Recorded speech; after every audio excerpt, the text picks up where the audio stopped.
Hey guys, welcome back to another installation of judging books by their covers. Before we get into today's video, I wanted to say if you have subscribed to my channel at any point in the history of the channel, thank you so much. Every single one of you is so important to me, so thank you for being here. If you haven't subscribed, it's so easy to do. Just click the little button that says subscribe and you will be subscribed. You'll get notified when I upload new videos, and it's totally free, so there's absolutely no downside. So please subscribe. If you end up enjoying this video, please like, comment, and share. I always want to hear your thoughts, so please comment below. And if you enjoy this video, please share it. That's how people will find my channel, and I'm just waiting for the people who will enjoy my content to find me. As always, we have 5 books. I've never seen the titles or the covers, hopefully, and I will be placing them into a rank blindly after reacting to them for the very first time. So going at the top, number 1 is going to be my all-time favorite of this list. I so easily would just click order on this book, don't even need to read the back. To 5 at the bottom being, I would definitely need to read the back of this book, and even then I might not want to read it, but we'll see. But that being said, let's go ahead and dig in. Ooh, okay.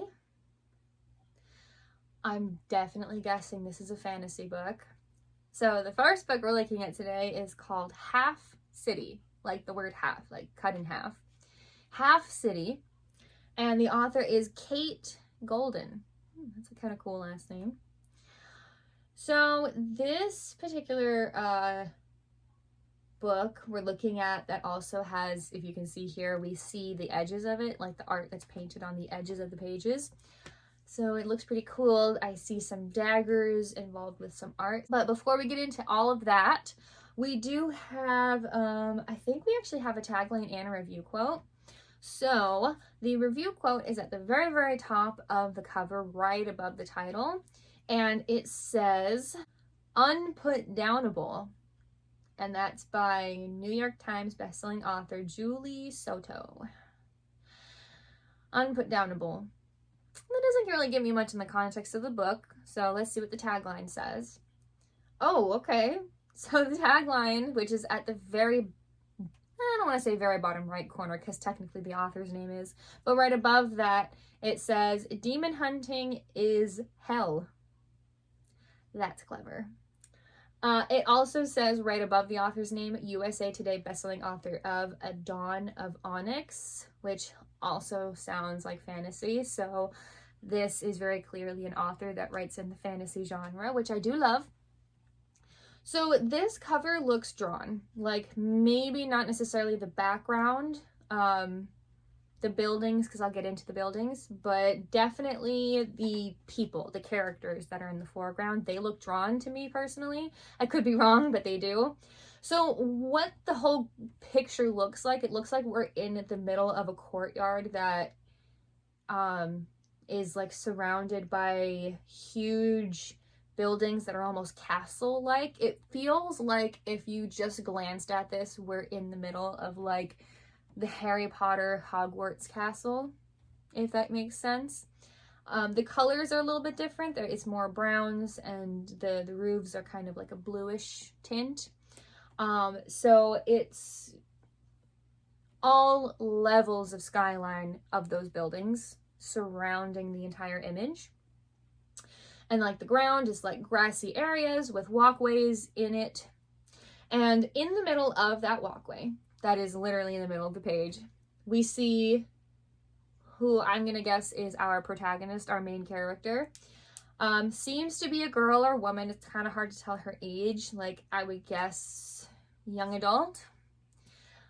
She is facing away from us, but her head is turned, so she's almost kind of looking back at us, or at least to the very far left.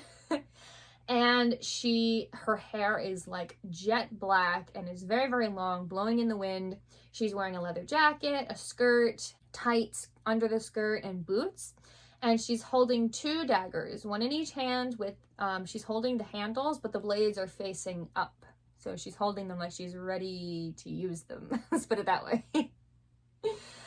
And then a little bit more in the distance, a little bit further away from us, there's also a couple of lampposts around. And against one of those lampposts is another character, another person. and it looks like a boy or a man, again, young adult, so it's kind of hard to tell age exactly. And he's leaning on the lamppost. He has like a blue long sleeve shirt or sweater on, and dark gray slacks, probably, it looks like. He has brown hair, and that's pretty much it. Looks like he's crossing his arms over his chest. They're both white. So this is a very cool cover. I feel like it's young adult just based on the way the cover looks to me. And I have to admit, I haven't read in the young adult genre in a while. I don't know what it is. I think I was trying to read a young adult book not too long ago, and I don't know if it was the book itself or maybe it's the genre now that I'm not a young adult anymore, but it just felt like strange, if that makes sense. I'm reading these very big romantic feelings between these people that are almost children, especially compared to me, so it felt a little strange. So I don't know if this is something I would pick up, because I have a feeling it would be in the young adult section, which means I wouldn't be there. But if I was just passing by, I would pick this book up to look at the cover because it looks very cool. I love fantasy. So this feels kind of in the middle. So I'm going to put this one at number 3. Ugh, I love this cover. Oh, it's so pretty and like satisfying, and it just looks so good. Okay, so the next book we're looking at today is called Emily Wilde's Encyclopedia of Fairies. And I know we talked about this book last installation, because it was mentioned around the author's name. And the author of this book, which was also the author of the other book, is Heather Fawcett. So the only other words on the page, it looks like we have there's like a seal on it, like a sticker that says something on it, but it also says right above the author's name, it says book 1 of Emily Wilde series. And then the sticker says one of the New York Times notable books of the year. So pretty cool.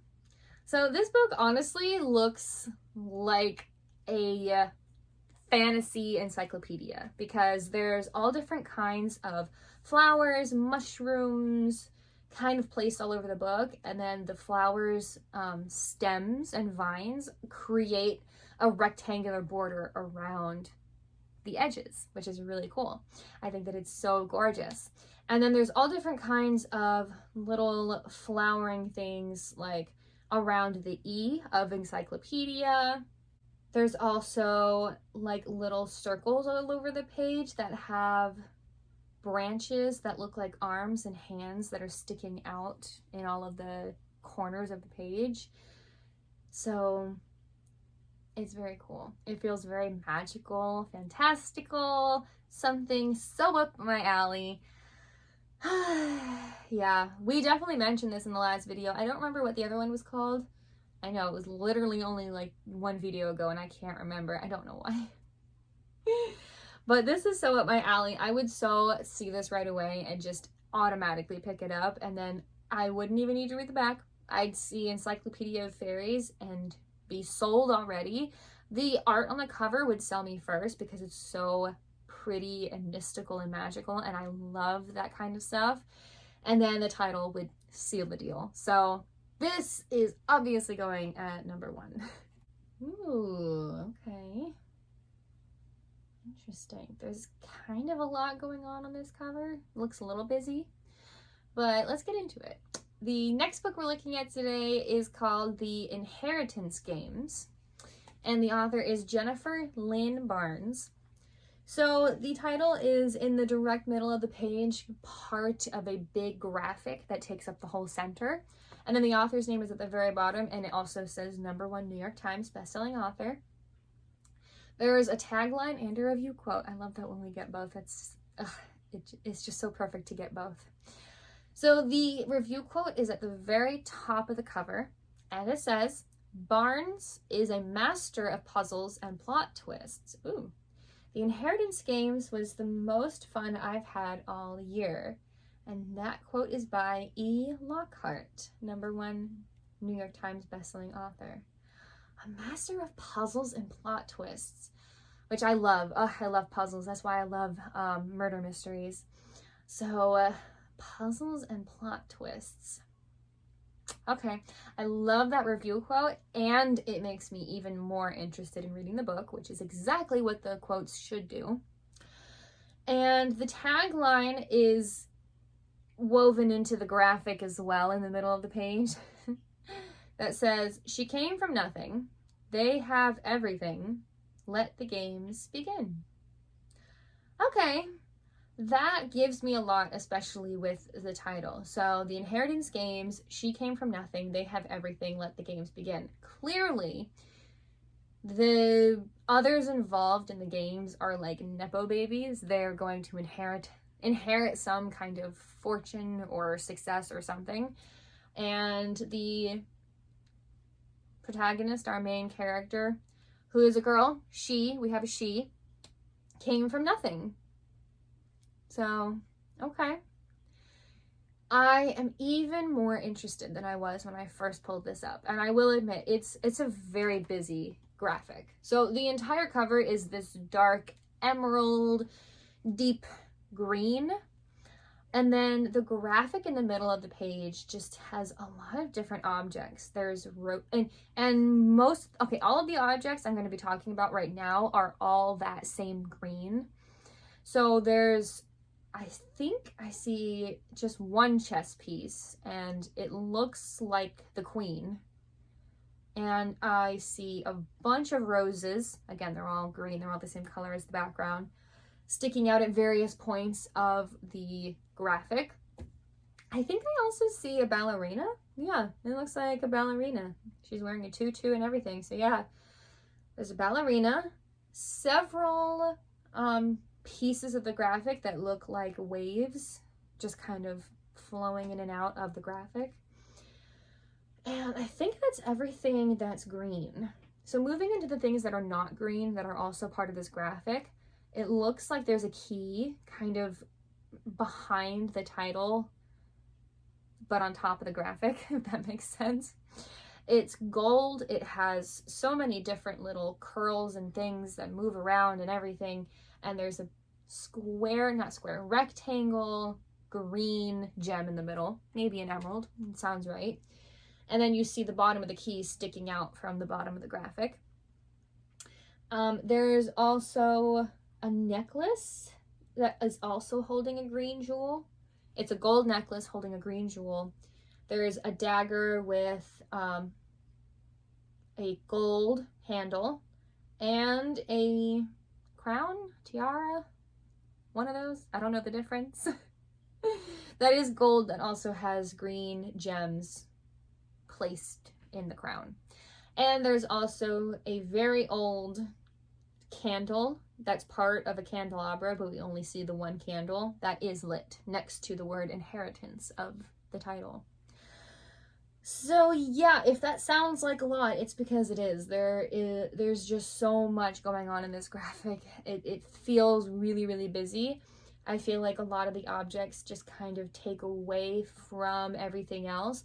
The words, the title, the tagline, the review quote, all give me everything I need to know, and I feel like you could take away half of the objects that are in this graphic, so it's a little bit less busy, and it would be, to me, a little bit better. But that's my personal opinion. No offense to the graphic designer.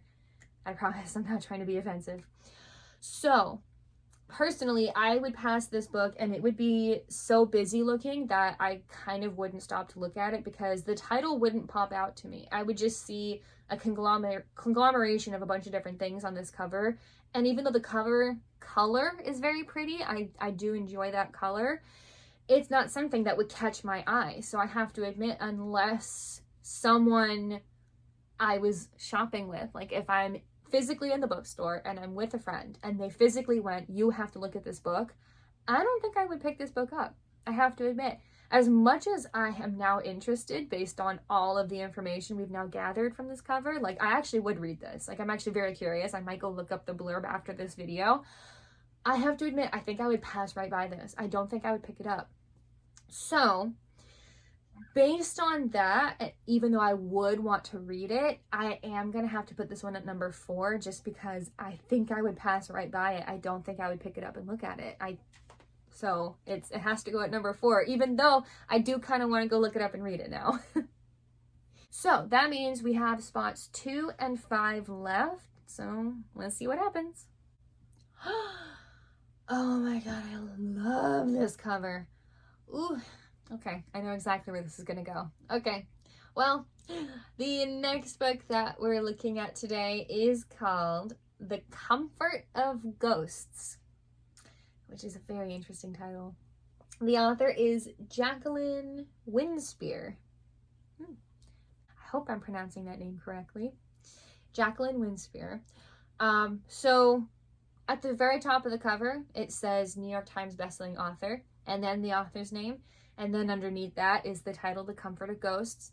We do have a review quote, but also it says kind of in the middle of the page, a Maisie Dobbs novel. So to me, that sounds kind of like a series. Like, if I've mentioned this before, if you've read or heard of Agatha Christie's books, like she typically writes like series, quote unquote, because it's kind of like series. Like, you don't necessarily have to read all the books in order because it's not event based. It's here's a character, this character is in all of these books, and that's the whole through line, is it's this character. Like Hercule Poirot is the character I'm currently reading from Agatha Christie. A Maisie Dobbs novel kind of sounds like that, which is very cool. I love those kinds of series and books.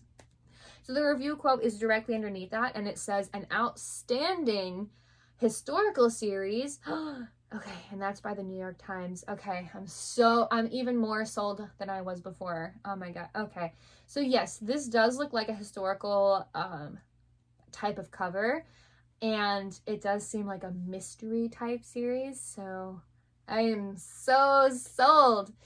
But before I place it into the rank and get ahead of myself, let's go ahead and talk about the cover. So it's actually a cool kind of art. It looks like it's almost like someone took a picture and put a very cool filter on top of the picture. So what we're looking at is a woman standing in a room with like a big rectangular window behind her. And out that window, we can see the city skyline. It might be London, it might be some other place with buildings that look like that. I actually don't know enough places that might be this. I'm gonna guess some big city, because it looks like a lot of buildings. And there's also a wall, it looks like, kind of outside, like on the balcony, like dividing that, like the window in the city. And the rest of the room is like dark. Like, we only see her because the light from the window is lighting her up, and the rest of the room is dark, so I couldn't tell you what else is in the room. So the woman looks like she's like from the 1940s or so. Like, she's got the fitted suit jacket with the skirt that goes with it, and she's got the hat that makes me think, it actually makes me think more maybe 1920s or so, or 30s. You know, those like noir movies. She's got that kind of hat on, and she's holding a picture. The picture is really big though. It's not like a small little handheld. It's like the size of a mirror, and she's holding a picture of a woman that's dressed as a nurse. Yeah, but we can't really see the woman who's holding the picture, who I presume is our main character, who might be Maisie Dobbs. We can't really see her face. The hat is covering the side of her face, and she's staring at the picture, and so we actually see the nurse's face, but not hers. So it is a very cool picture. So obviously, I'm totally obsessed with this, and yeah, it's definitely gonna go at number 2. I just feel like I would pass this and pick this up immediately, and then I would be so sold. So yeah, it's gonna go at number 2. Actually, if I could make this one share the slot for number 1, I would, but that's okay. Number 2 is fine. Which of course means that our last book of the day goes at number 5.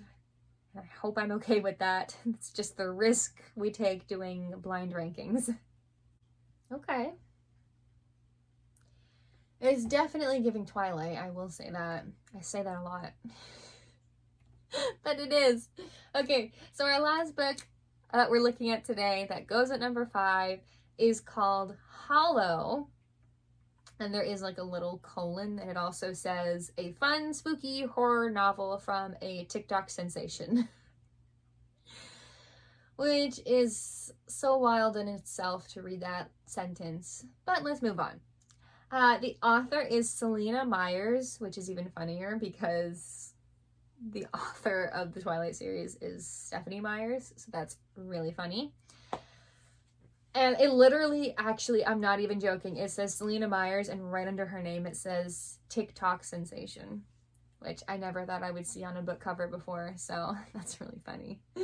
No judgments here. However people want to read is, there's no such thing as reading that's not good enough to be reading. It's still reading. So moving on, the author's name's kind of more towards the bottom of the page, and the title is directly in the center. It just says Hollow. It doesn't say the rest of it. It just says the word Hollow, and it's in the very center of the page, and it takes up the whole center. There is a review quote right above the title that says, "Brilliant new vampire lore," that makes sense, "spine tingling."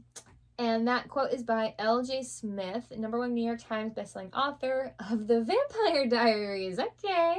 Never read the books, started watching the series a long time ago, haven't had time to get back to it. Okay, that's really funny. So yes, this is absolutely giving vampires. Just looking at the cover itself. If you can see it here, you know what I mean. But let's describe it a little bit. So the title is a very deep red. Shocking, I know.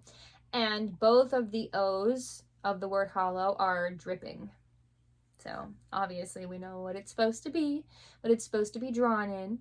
The picture that's behind all the words is literally looks like a photograph of, I'm gonna guess, a woman. The features of the person look very feminine, and it's of a very, very, very close-up picture of their neck. We see the bottom of their face, like their lips, their chin, and then going into their neck. And their head is like turned to the left, like on the cover. And they have very red lipstick on, shocking. They have very, very, very pale white skin, and there's like shadows, like it's like a very white light that's lighting up their face, and then there's like shadows under their chin. And so their muscles of their throat are exposed, basically. And it looks like they're wearing a black shirt, because we can't see like anything below like their neck really, but you can see like the top of their shirt basically. And that's it. That is the whole cover. So this is very funny. I think I would definitely see this and pass by it to pick it, and as I pass by it, I would see this and pick it up, because I would immediately think Twilight. I mean, who wouldn't? You would see this and just go, oh my, did someone continue the series? And as someone who read the series back in the day when it was popular, when it came out, I did enjoy it. So I think I would pick this up and be curious for sure. I would read the back just to kind of know what's going on, like what the actual plot is, because all we get from this is it's about vampires, but what's the story? So kind of would need to read the back, but it would catch my attention. It feels like I'm okay with this going in number 5, even though I'd pick it up after seeing it just passing by. But I feel like this one is gonna go at I feel like this one works well at number 5. But that is all for this week's video. Let me know in the comments what you guys think. I'm very happy with how this rank turned out. I know that I said that for number 4, I wouldn't even pick it up as I pass by, yet I would do the same for number 5. But I'm still happy with those placements. I feel like it's how I would actually be like, I would pick up number 4 more likely than number 5 and then take it home to read it. Number 5, I definitely have to read the back. So I am very happy with how the rank turned out, but let me know in the comments what you guys think and if you've read any of these books. But that is all for this week's video. Thank you guys so much for watching and for being patient with my uploading schedule. and I will see you all in the next video.